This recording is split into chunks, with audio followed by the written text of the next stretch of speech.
Hey, I need to tell you about a kid named Joel. My name is Cauley. I'm 31 years old. I substitute teach at 2 middle schools in Dayton, Ohio, and I work overnight shifts at a Menards warehouse on weekends, and I share a 2-bedroom apartment with my 13-year-old brother, Tyler. I tell you that not because the details matter on their own, but because I want you to understand the kind of person who does what I did. Not a hero, not a trained investigator, not someone with any particular authority. Just a man who had seen enough of certain things in his own life that he could not look away from them when they showed up in someone else's. The day Joel Pratt passed out in my science class, I was covering a unit on cell biology that I did not understand and had not prepared for.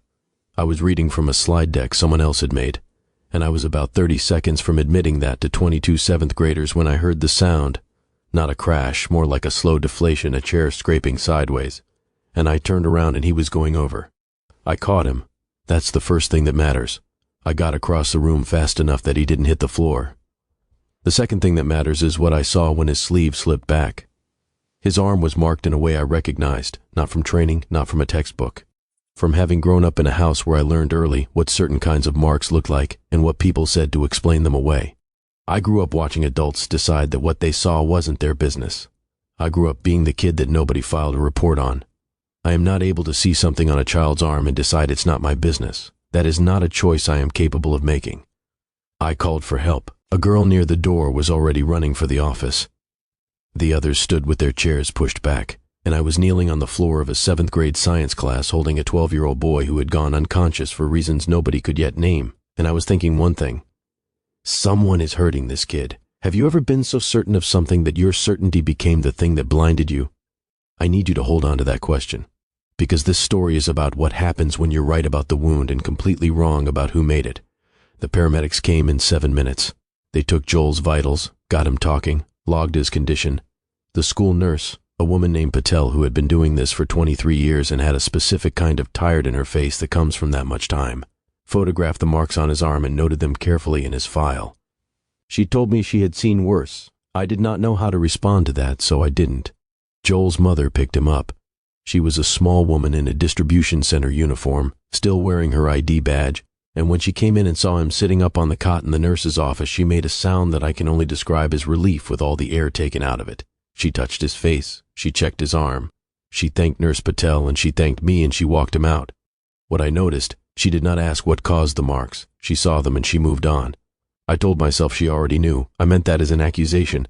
I let it sit 2 days. Then I went to find Rhonda Vess. Rhonda was the school counselor. Had been for 11 years, good at her job in the specific way that means she understood that most of it was managing what could not be fixed. She had a small office off the main hallway with a bulletin board full of resource flyers, and a plant on her desk that was doing better than any plant in a school building had any right to do. She looked up when I knocked. She waved me in. "Joel Pratt," I said. She nodded, set her pen down. "His file," I said. "Nurse Patel flagged it. I want to know where it went." "Derek." She said my name the way you say it when you want to slow something down. "It's been handled." "Handled how?" "The appropriate parties were contacted." "Which parties?" She was quiet for a moment. "This one's been taken care of, okay?" She said it the way you say something when you are trying to close a door without letting the other person see you close it. I had heard that tone before. My mother used it. My Uncle Ray used it. It is the tone of someone who knows something they have decided not to share and has convinced themselves that this is a form of protection. I said, "He fainted in my class, Rhonda. He had marks on his arm." "I know, and the file's closed. The file is closed." I looked at her plant, then at her. She held my gaze and I noticed her hands were very still on her desk, the way hands get still when someone is working to keep them from doing something else. I said I understood.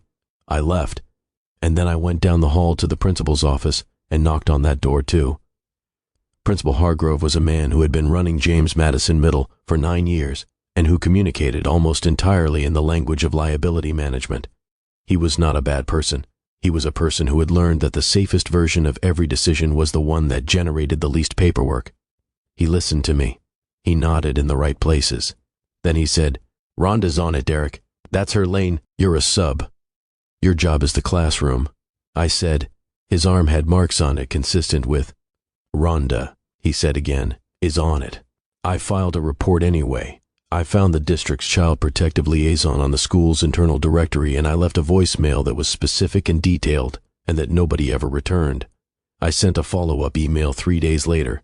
I received an automated response telling me my concern had been received and would be addressed within 5 to 7 business days. Joel was back in class 4 days after collapsing. Nobody had followed up. Nobody had called me back. The system had absorbed everything I gave it and produced nothing on the other end, and I stood in the hallway watching Joel walk to his locker, moving carefully with the deliberate economy of someone who had learned that drawing attention cost something, and I made a decision. I want to be honest with you about that decision, because it wasn't pure. There were 2 reasons I couldn't let it go, and only one of them was about Joel. The first was what I've already told you, what I grew up seeing, what I knew, what I could not make myself walk away from when the official channels swallowed my concern without a word. The second reason was Tyler. I need to tell you something about where I was at, in my own life, right then.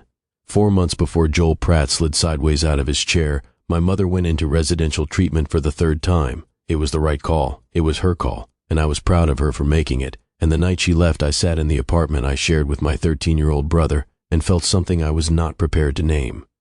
Tyler had been quiet since. Not teenager quiet. A different kind. I kept the apartment running. I made sure he had what he needed for school, made sure there was food, made sure the lights stayed on. I told myself that was the job, and I was doing it. What I had not done was ask him how he was. Not really. Not in the way that opens something up rather than closes it down. The morning after our mother went into treatment, I asked Tyler if he wanted to visit her that weekend. We were in the kitchen. He was eating cereal and not looking at me. He said, "I'm not going." I said it would mean a lot to her. He said, "I don't care." And I heard that wrong. I heard it as selfishness, a 13-year-old checking out because things got hard. I had been keeping things from falling apart by sheer force of not checking out myself, and something in me went sideways. I said, "You don't get to check out just because it's hard." He looked up then, just for a second. I said, "Then stay here," and I picked up my bag and I walked out of the apartment. I have thought about that moment every day since. Not the words, the second before them, the second when he looked up and I saw something in his face that was not stubbornness, not indifference, and I did not stop to figure out what it actually was. I just left. He did not bring it up again. I did not bring it up again. We kept the apartment running. I am telling you this because I want you to understand the full picture of why I could not stop thinking about Joel Pratt. Part of it was what I knew from my own childhood. Part of it, and I knew this even then, even while I was doing it, was that throwing myself at a stranger's crisis was easier than sitting in my own kitchen and being honest with my brother. I was showing up for Joel because I had not figured out how to really show up for Tyler, and I think somewhere underneath all of it, I believed that if I could fix what was happening to Joel, that would count as something, that it would mean I was the kind of person who didn't leave. It was not a clean reason, but it was a real one. 3 days after Principal Hargrove told me to stay in my lane, I found Joel in the cafeteria.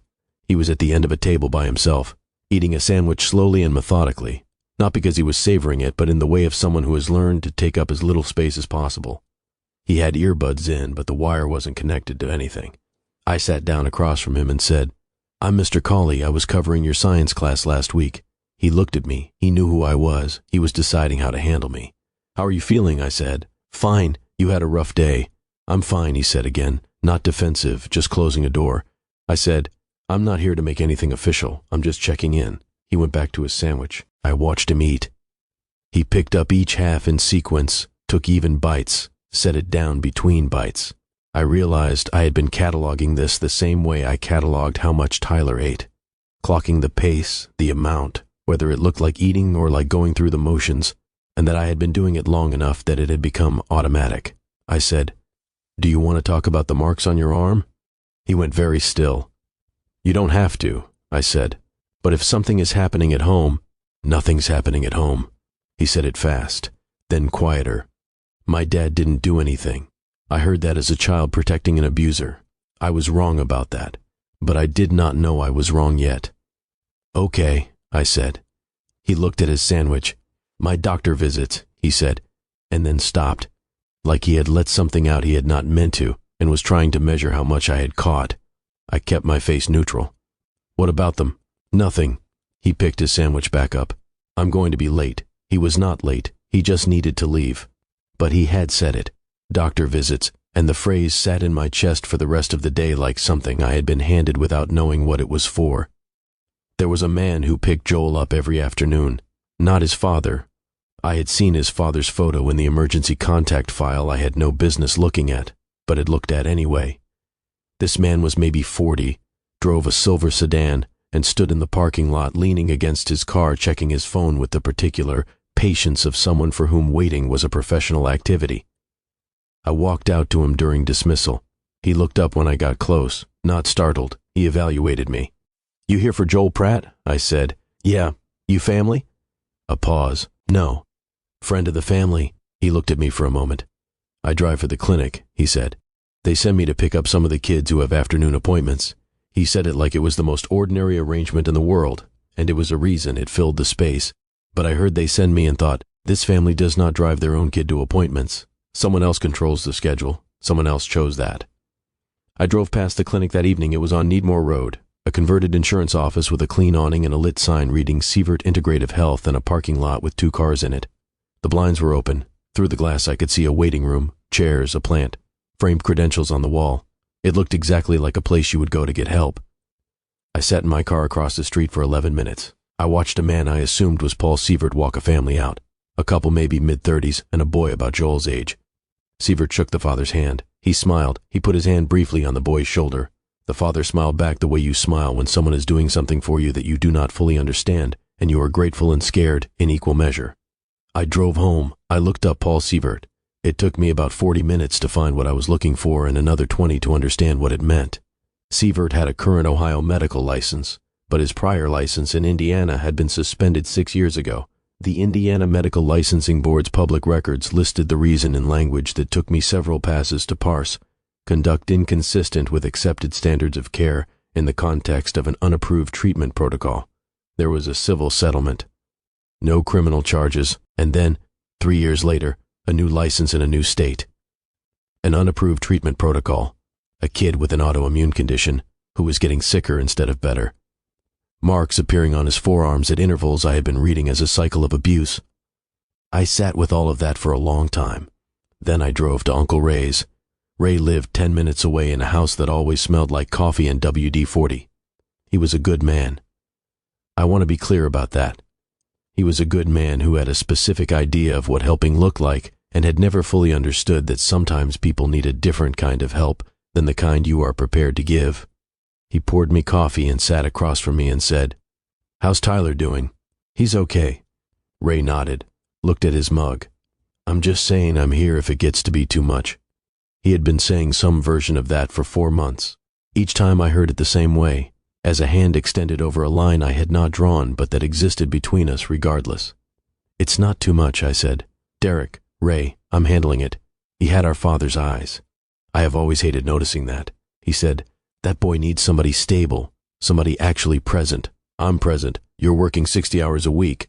"I'm present," I said again, harder. Ray set his mug down. "I'm not trying to take him from you. I know. I'm trying to tell you that you don't have to do it alone."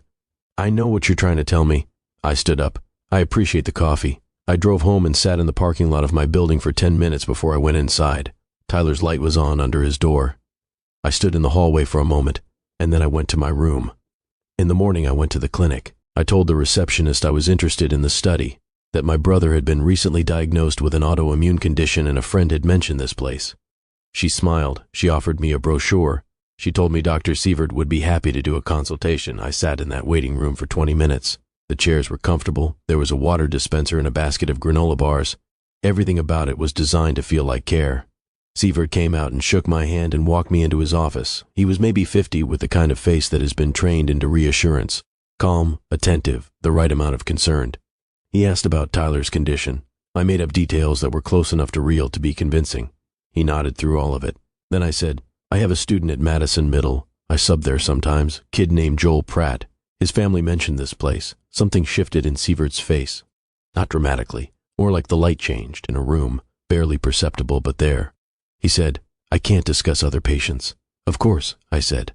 "I just wondered, since you're working with kids his age, what the protocol looks like, what compound you're using." He folded his hands on his desk. "I think what you'd really want is to speak with our research coordinator. She can walk you through the full study documentation." He smiled. I smiled back. But I had seen it. The moment his manner recalibrated, he had aimed the conversation away from Joel's name with a precision that felt practiced. and his smile when he did it was the smile of someone who was not at all worried about me. That bothered me more than anything else had. I left. I sat in my car for a few minutes, then I drove home and waited for dark. I went back that night at 9. I parked across the street, cut my lights, and sat. The clinic's listed hours were Monday through Friday, 8 a.m. to 6 p.m. At 9:17 p.m., the lights inside were still on. The blinds were half open. Inside, I could see the treatment area, a row of reclining chairs, the kind you see in oncology waiting rooms. One of them was occupied. Joel Pratt was sitting in the chair nearest the window. He had an 4 line in his left arm. He was not on his phone, not reading, just sitting in the specific stillness of someone who has been told to sit still for long enough that the instruction has become automatic. There was no adult visible anywhere in the room with him, and here is where it gets hard to talk about, because I want you to understand what I was actually looking at. A 12-year-old boy, alone, in a building that had been officially closed for 3 hours, with a line in his arm delivering something into his body that no licensed physician had approved. This was not neglect. This was not an accident. This was a system someone had built carefully out of other people's desperation. I called 911. I told them I could see a minor in a medical setting without supervision, that the facility was closed past its listed hours, that I had reason to believe the practitioner was operating under a suspended prior license and administering an unapproved treatment protocol. I gave them the address. I stayed on the line. About 4 minutes after I called, Joel turned his head toward the back office door. Someone had come into the room. Sievert stood near Joel but not close, looking at his phone. Then he looked up sharply, like he had heard something outside. Red and blue lights came up Needmore Road 9 minutes after my call. 2 patrol cars, then an ambulance. Sievert came out the front door with his hands slightly raised, not all the way up, just enough. The gesture of a man who had calculated exactly how cooperative to appear. The paramedics went past him and inside. Joel came out on his own 2 feet, which I was grateful for. He was wrapped in one of those foil emergency blankets even though it was not cold, the way they do when they want to give someone something to hold on to. He stood in the parking lot light and looked at the street, and I do not think he saw my car. His parents arrived 12 minutes later. His mother got out before the car fully stopped. His father followed, slower, and he had the face of a man who has just had the thing he was most afraid of confirmed. Not Sievert, not the flashing lights, but the look on his son's face. The specific look of a kid who has been working very hard not to let his parents see how frightened he is, and has finally run out of the resources to keep doing it.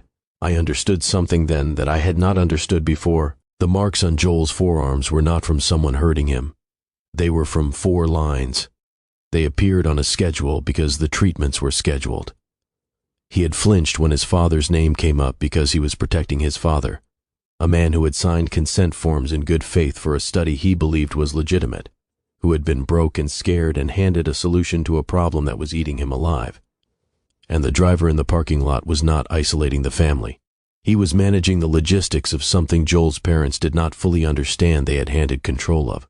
These were not bad parents. They were frightened parents who could not afford the real thing and had trusted someone who knew exactly how to look like the real thing.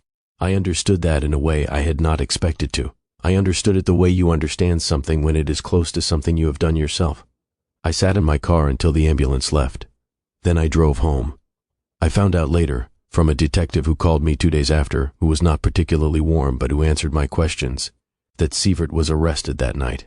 The Ohio Medical Board was contacted, his Indiana suspension, the civil settlement, the current protocol documentation, all of it pulled and reviewed. The clinic was shut pending investigation. Joel was admitted for observation and stabilized. His parents cooperated fully. I also found out from Rhonda, who called me herself and sounded like someone who had not slept, that the contact who had told her to close Joel's file was a woman in the district's external partnership office who had received a donation from Sievert's LLC the previous spring for a community health initiative. That investigation was ongoing. I do not know how it ends legally. I am not sure that part is mine to carry. What I do carry is what happened when I got home that night. I stood in the hallway outside Tyler's door for a long time. His light was on. I could hear him in there. Not talking, just moving. The small sounds of someone who is awake and aware that someone is standing on the other side of their door. I knocked. He said, "Yeah." I opened the door. He was on his bed with his phone face down on his chest. He had put it down when he heard me knock, which meant he had been lying there awake waiting, which meant something I did not want to look at too directly. I said, "Can I sit down?" He moved his legs to make room. I sat on the edge of his bed. We were quiet for a while. Then Tyler said, "You okay?" And something about that. Him asking me, put a crack in something I had been keeping sealed for 4 months. I said, no, not really. He nodded. He picked up his phone and set it on the nightstand. That small gesture, choosing to put it away, was the gesture of someone who had decided to be present. I said, I'm sorry about what I said. That morning, when you didn't want to go see Mom, he was quiet. I said you were checking out. That wasn't fair. I looked at the floor. You were scared. I was scared too. I handled it wrong. Tyler said, I was going to go. I looked at him. I just wanted you to say it was okay that I didn't want to. He looked at his hands. I wasn't actually going to not go. I sat with that. He had wanted permission to be scared. I had given him a test instead. And then I had walked out of the apartment and left a 13-year-old boy alone in a kitchen with a bowl of cereal and no one to tell him that the fear he was feeling was a reasonable response to a genuinely frightening thing. I said, I know. I did not know. Not then. Not in that kitchen 4 months ago. But I knew it now. We stayed like that for a while. I did not make it into something. I just sat on the edge of his bed and we were quiet together, which was different from the quiet we had been keeping for 4 months. That quiet had been 2 people not talking. This was 2 people in the same room who had stopped pretending the room was empty. In the morning, Tyler was up before me. He had made coffee, too strong, the ratio completely wrong, with the cheap grounds we bought because they were on sale. It was exactly how our mother made it. He did not say anything about it. He just set a cup in front of my chair and sat down across from me. I picked it up. It was bad. I drank it anyway. We sat at the table, no phones, no agenda. Just the morning coming in through the window above the sink and the 2 of us sitting inside it. Here is what I have had to reckon with. I was certain I knew what Joel Pratt's life looked like. I was certain because I had grown up in a version of it, or I thought I had, and I'd trained myself to recognize the signs. I was not wrong about the wound. I was wrong about who made it. And my certainty, the absolute rightness I felt when I looked at that kid, was coming in part from something that had nothing to do with Joel at all. It was coming from a 13-year-old boy in my own apartment whose face I had not stopped to read on the morning I should have. Showing up is not the same thing as being present. I knew how to keep the lights on and the food stocked and the schedule running. What I did not know how to do was knock on a door and say, I'm scared too, without feeling like I had failed at the one thing I was there to do. I had spent so long refusing to check out that I had made checking out mean any admission of my own weight. And Tyler had been lying in his room, with his phone face down on his chest, not needing me to fix anything, just needing me to knock. I don't know what you're carrying right now. I don't know who you've been holding things together for, or what that's quietly cost you. But I want to ask you something before you move on with your day. Is there someone in your life who just needs you to knock? Thanks for listening. If you want more stories like this, please like and subscribe.